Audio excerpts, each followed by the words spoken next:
MIDC से मुझे रावेर भेजा गया और रावेर से मुझे सिटी पुलिस स्टेशन वापस भेजा गया। यहाँ पर भी नितिन सपकाड़े आए, माफी मांगा, समझाया, बात किया और लेकर गए और फिर मुकड़ गए। जाओ कर दो गुनाह दाखिल, कर दो मेरी कंप्लेंट, जो करना है कर लो, ज्यादा बोलोगी तो मैं तुम्हें जान से मार दूंगा।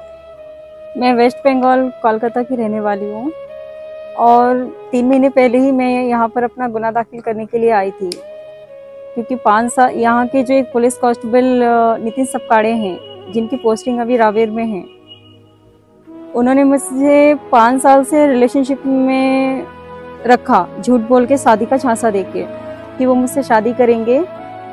और उन्होंने मुझे कभी नहीं बताया कि उनकी शादी हो चुकी है। बाद में मुझे ये चीज़ पता चलता है तो बातों को हेर फेर करते करते ऐसे में 3 साल निकल जाता है और बाद में मुझे पता चलता है कि इसने मुझसे झूठ बोला है, ये ऑलरेडी शादीशुदा है, इसके बच्चे हैं और बहुत सी ऐसी बातें हैं जो उसने मुझसे छुपाई है। जब इन सब चीज़ों का विरोध करने के लिए मैं 2025 मई मंथ में यहाँ पर आई तो उनकी वाइफ, परिवार, दोस्त सबने मिलके मुझ पे दबाव डाला। मतलब जो हथकंडे वो कर सकते थे उन्होंने सारी वो चीज़ें अपनाई, मार डांट डपट, हर एक चीज़ किया उन लोगों ने मेरे साथ। पुलिस स्टेशन में भी आई, यहाँ से वहाँ, वहाँ से वहाँ, वहाँ से वहाँ। पहले तो मैं एसपी सर के पास गई, एसपी सर ने मुझे यहाँ से सीधा एमआईडीसी भेजा।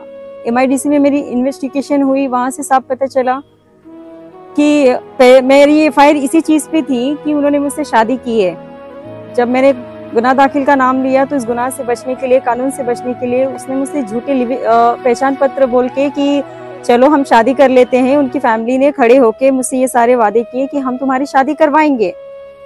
और नेक्स्ट 15 मई 2025 को मेरे पास आते हैं और शादी भी करवाते हैं और सम्मति पत्र बोल के मुझसे लिविंग रिलेशनशिप के पेपर्स पे साइन करवाते हैं, जो कि मराठी में होता है। उसके बाद वहाँ से वो चीजें शुरू होती है, मंदिर में लेके जाते हैं, शादी करते हैं और शादी करके लाके मुझे सड़क पे छोड़ देते हैं, ये कह करके कि मैं 10 मिनट में आता हूँ। और वो 10 मिनट आज तक कंप्लीट ही नहीं हुई। और उसके बाद बहुत सारी चीजें थी जो बार बार मैं, यहाँ के जो भी बड़े बड़े लोग थे, मैं उन सब के पास गई अपनी दरख्वास्त लेके, किसी ने मेरी कोई मदद नहीं की। यहाँ तक कि उल्टा सबने मुझे गुमराह किया, यहाँ से वहाँ, वहाँ से यहाँ। तो बाद में फिर मैं पुलिस स्टेशन वापस गई, एमआईडीसी से मुझे रावेर भेजा गया और रावेर से मुझे सिटी पुलिस स्टेशन वापस भेजा गया। यहाँ पर भी नितिन सपकाड़े आए, माफी मांगा, समझाया, बात किया और लेकर गए और फिर मुकड़ गए। जाओ कर दो गुनाह दाखिल, कर दो मेरी कंप्लेंट, जो करना है कर लो, ज्यादा बोलोगी तो मैं तुम्हें जान से मार दूंगा। उस समय मैं ठीक नहीं थी, मैं मेंटली बहुत डिस्टर्ब हो गई थी। मैं इतनी फाइट कर सकूं इतनी हिम्मत मुझ में नहीं थी। मैं पूरी तरह से टूट चुकी थी क्योंकि मुझे पूरी तरह से पागल बना दिया गया था। SP office, police station, court, लोग, धमकी, शादी, बार बार पुलिस स्टेशन आना, पुलिस स्टेशन से जाना, ये मेरे लिए पॉसिबल नहीं था। तो मैं 3 महीने के लिए मैं हट गई और मैंने खुद को प्रिपेयर किया और मैं वापस आ जाई हूँ पुलिस स्टेशन में।